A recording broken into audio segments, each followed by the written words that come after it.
Good morning.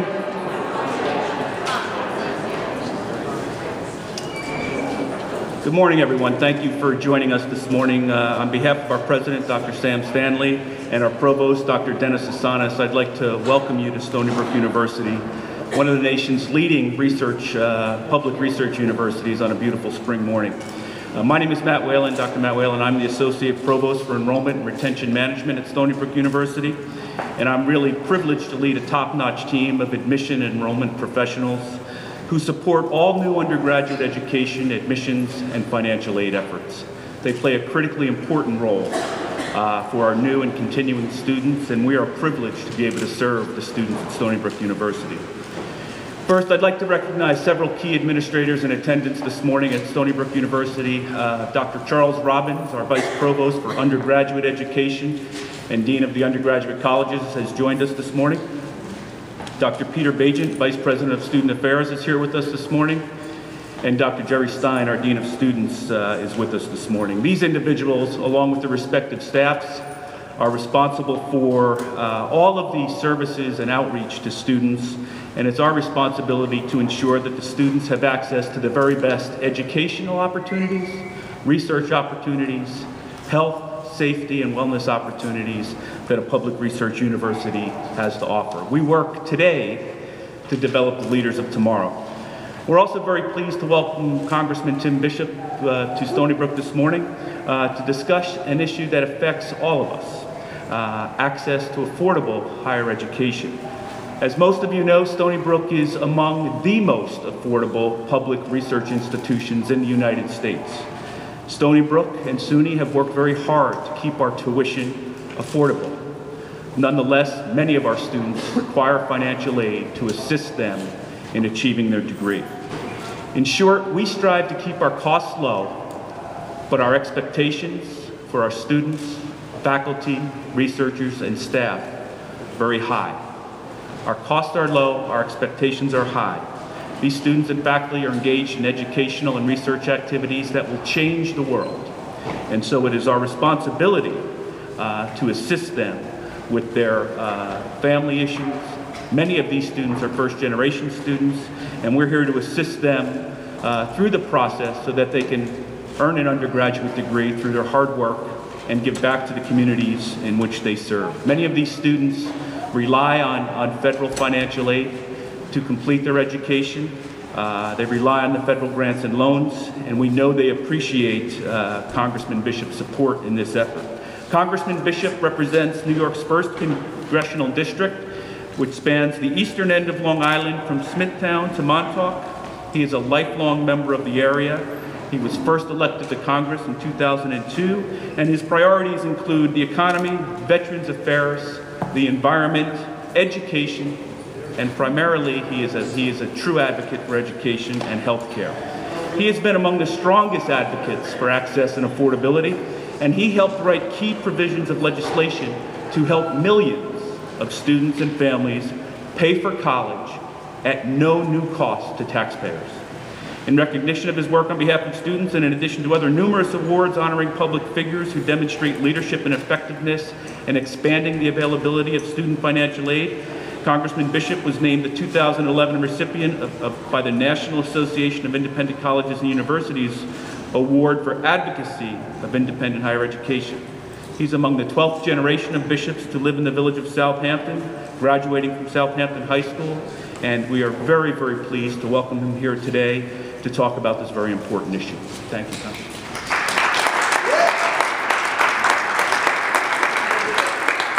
Well, thank you very, very much. And let me start by thanking Dr. Whalen for that very kind introduction, and thank him for the leadership that he provides in the area of enrollment management to this great university. And let me also say how proud I am to represent this university and the thousands of students, tens of thousands of students, and the thousands of people who work here. This really is one of the finest institutions in the country, and we are very, very fortunate to have an institution of this level of excellence and the breadth of areas in which its excellence is demonstrated right here in the 1st Congressional District of New York. I'm particularly proud to be joined today by 4 State University of New York Stony Brook students who will talk to you firsthand about their experiences with respect to getting their slice of the American dream, with respect to having access to the student financial aid programs that are necessary for them to reach their goals and to join that next generation of leaders that this country so desperately needs. And we'll hear from each of them. I've had the opportunity to just meet them in the last couple of moments, and they are indeed very impressive, and we'll hear from each of them in a few moments. I want to talk about 2 things, 2 very important issues that are at once both distinct and joined, that frankly imperil the financial aid delivery system in our country and imperil the ability of needy students to go to college. And they are, first, the Stafford Loan Program, the subsidized Stafford Loan Program. We put the Stafford Loan Program 5 years ago on a path where interest rates on the loan declined from what was then the maximum in 2007 of 6.8% to now where it stands of 3.4%. That law sunsets on June 30th, 2012. If we do not act, interest rates on the loan will increase overnight to 6.8%. So they will effectively double, and Congress must act to see to it that those interest rates do not double. Now, it's not an easy task. The 1-year cost of seeing to it that the interest rate remains at 3.4% is about $6 billion. That number, by the way, underscores just how dependent student aid students have become on the Stafford loan. If just in 1 year, the difference between 3.4% and 6.8% is a total of $6 billion. Now, there are 3 various legislative proposals to fix it. One that's been proposed in the Senate. All 3, by the way, do the exact same thing. Keep the interest rate at 6.8%, pardon me, at 3.4% effective July 1st for 1 year. There's one that's been proposed in the Senate that would pay for the $6 billion by virtue of closing a loophole that allows small so-called subchapter S corporations to avoid paying payroll taxes, that is to say, contributions to Social Security and Medicare. The second is a piece of legislation that I am the co-author of, along with my friend from Massachusetts, Congressman John Tierney, that would pay for the rate dropping to 3.4% by virtue of closing a tax subsidy that the Big 5 oil companies enjoy. The Big 5 oil companies, you should know, last year generated net profit of $137 billion. I think they're doing okay. This closing of this tax loophole would save $12 billion. We would apply $6 billion of it to dropping the interest rate or keeping the interest rate at 3.4. We would apply $6 billion of it to reducing our deficit. My own view is that we ought to be providing financial aid to needy students. We ought not to be providing financial aid to vastly profitable oil companies. And then the third proposal is one that passed the House of Representatives this past Friday, and that is a proposal that would keep the interest rate at 3.4, but would pay for it by virtue of eliminating a fund in the Affordable Care Act that provides assistance for preventive screenings for individuals and families who would otherwise be unable to afford it. Now, I will tell you, I voted last Friday for that provision. And I did so, I will tell you, despite how badly I want to see this interest rate remain at 3.4%, I did so with considerable reluctance, because I'm not crazy about taking away the ability of low-income families to have access to things like mammography and colonoscopy and other kinds of preventive screenings that will save lives and will save money. But I voted for it because I think it's important that we move this process along, that we pass something out of the House of Representatives so that we can get to the point where we ultimately agree both on the goal, 3.4%, and what we refer to as the pay for, how we're going to cover this, the $6 billion that we need to find. Now, the other reason I voted for it is that I don't want students to be caught in the midst of what is essentially a political battle between Democrats and Republicans. We all agree we have to do this. We disagree on how we pay for it, but the end result has to be that we do it. And you'll hear from students in a minute as to why we must do it. Second thing I want to say is that there is an effort to significantly reduce the Pell Grant program. The Pell Grant program is the floor, the foundation of a student's financial aid package. Over the last several years, we have been successful in raising the Pell Grant maximum from, I think it was started off when I came to Congress at $4,300 a year. It's now $5,550 a year. I was one of the individuals in the House that wrote the legislation that made that happen. We did it, by the way, at no new cost to taxpayers by virtue of closing down a very expensive student loan program and pushing students towards a much less expensive student loan program to administer. The budget proposal that passed the House of Representatives would cut the Pell Grant maximum from $5,550 to next year $4,700. It would make it more difficult for students to qualify for Pell, and over a 10-year period, it would reduce what we spend on Pell by $104 billion. It's a big number. It's a big, big number. And we would be doing it at a time when student tuition and fees are increasing anywhere from 2.5% to 3% to 7.5% to 8% per year.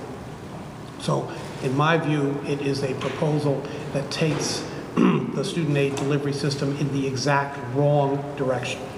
And what I say to students and what I say to college administrators when they ask me how they can handle this and how they can respond to this, my response is always put a human face on the problem.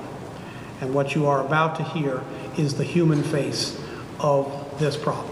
That if we do indeed reduce the Pell Grant maximum, if we do indeed render 18,000 students who right now, in the state of New York, 18,000 students who right now are getting Pell would be ineligible for Pell next year if this proposal goes forward, and across the country, 400,000 students who right now are eligible for Pell would be ineligible.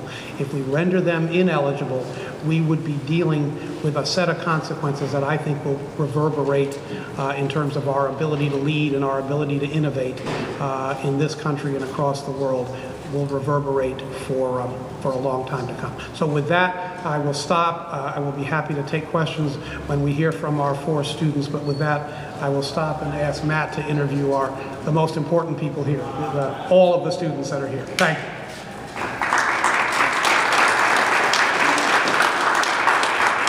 Thank you, Congressman Bishop. Very briefly, in addition to my professional responsibilities as the Chief Enrollment Officer dealing with admissions and issues of financial aid, I have another reason to support the protection of federal Pell and Stafford loans. I am one of 8 siblings, all of whom received Pell and Stafford loans to complete college.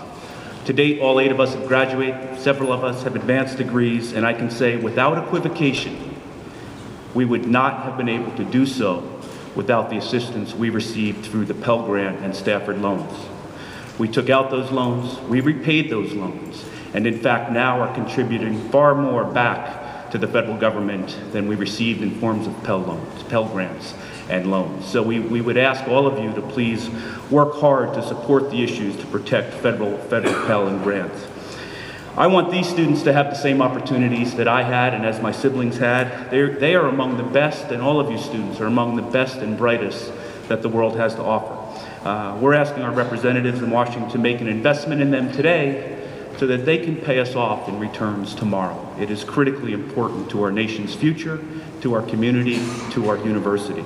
So now I'd like to introduce you to a few of these students. They represent more than 1/3 of our undergraduate students who have Pell Grants. Over 6,000 students rely on Pell Grants to attend Stony Brook University.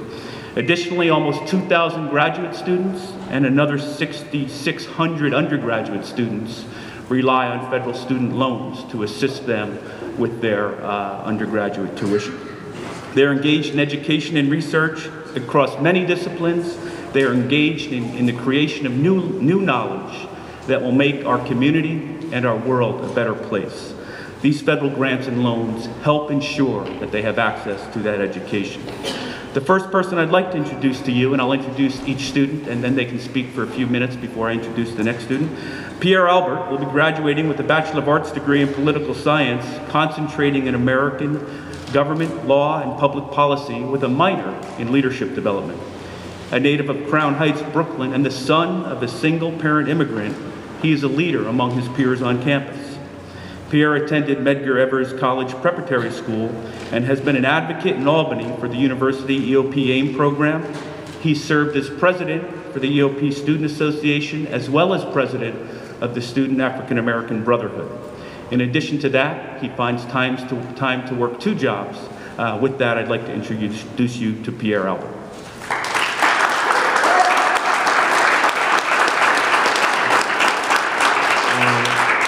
I'm going to try to stay on script as much as possible.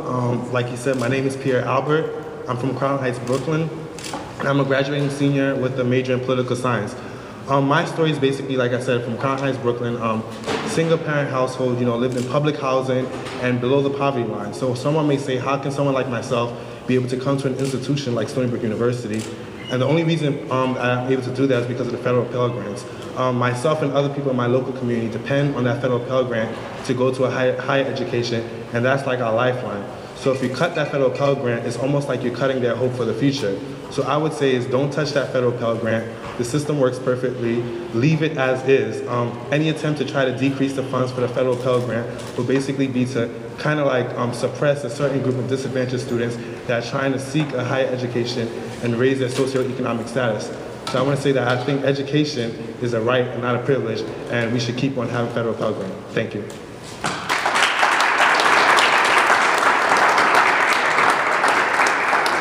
Thank you, Pierre. Next, I'd like to introduce you to Amy Pomeroy. Amy grew up in Long Island in Bayshore and attended Islip High School.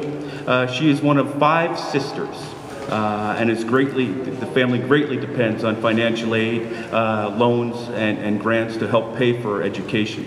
She's a biology major in the class of 2013 with intentions of going on for a physician assistance program. In addition, she is also working numerous jobs to help support her education. And one final thing, last week, Amy was elected to the position of Executive Vice President for Undergraduate Student Government. So we'd like to congratulate Amy.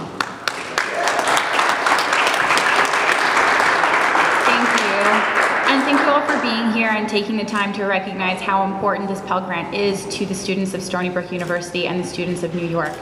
I can say, as Matt said, I am one of 5 children. There are 3 of us in college at this time right now, and my youngest sister will be graduating from high school this June, and she'll be going to SUNY ANTA. So in the fall, there will be 4 of us in college at the same time. And I know without any doubt that there is no way I could come to college if it weren't for the Pell Grant and for other loans that I take out. So I do plan on going to become a physician's assistant, and right now I'll graduate from Stony Brook in 2013 with about $22,000 in debt, and that's before I even go to graduate school.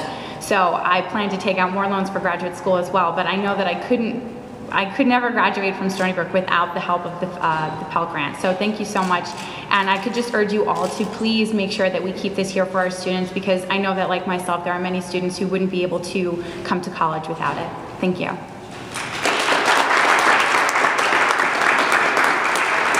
Amy is somewhat modest. In addition to her Stafford loans and in addition to the numerous jobs she works on campus, she also finds time to volunteer for the Port Jefferson Volunteer Ambulance Corps, and is truly giving back to community through her service. Next, I would also like to introduce to you Kikeli Kitamepi from the Bronx, New York. She attended Cardinal Spellman High School in the Bronx. At Stony Brook, in addition to working, she is also a resident assistant. She is pursuing a degree in political science with the long-term goal of becoming a lawyer, and as she said, she wants to be able to give back to the community that has given her so much and helped her become the person she is today. So with that, Kelly, if you could come up to the microphone. Good morning, everyone. I just want to start off first by saying thank you very much to Congressman Bishop for all that he has done for us. As previously stated, I'm from the Bronx, New York. I went to Congressman High School. I'm currently a senior here with pursuing a degree in political science. And I want to talk about what financial aid means to me. Financial aid and Pell, it's not a handout. Rather, it's an investment and it's an opportunity in us, in the students. For we come to college, we come here for the purpose of serving our community, for the purpose of becoming someone that wants to give back. And that's the main thing that we are focusing on today. We need this aid. We need this aid for everybody. We need this aid to help us become who we want to be. So please, help us and save our aid. Thank you.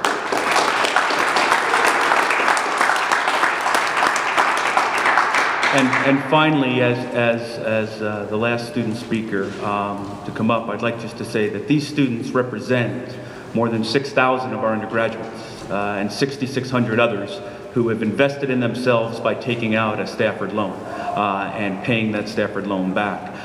So these students are merely representative of a large body of undergraduates, all of whom are working to make the world a better place and investing in themselves through their Stafford loans.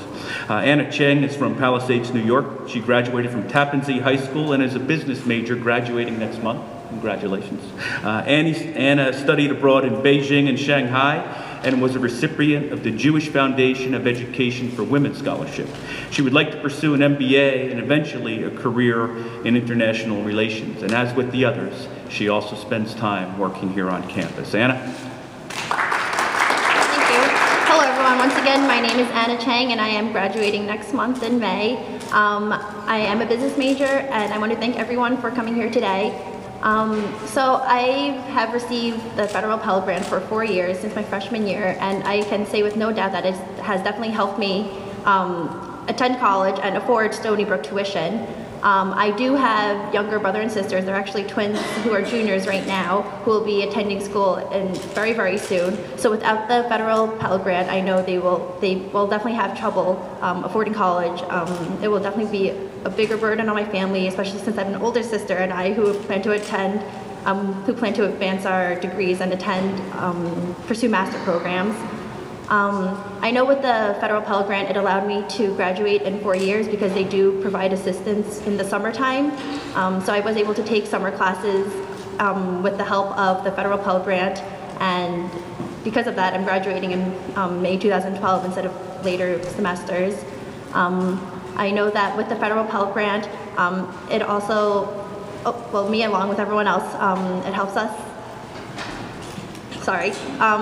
us not only attain a very good degree, because Stony Brook is well known, it also helps us take classes that we need to in order to become better people in the future so we can give back.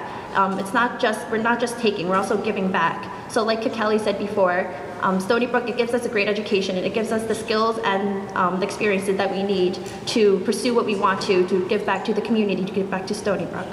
Thank you. Thank you, students.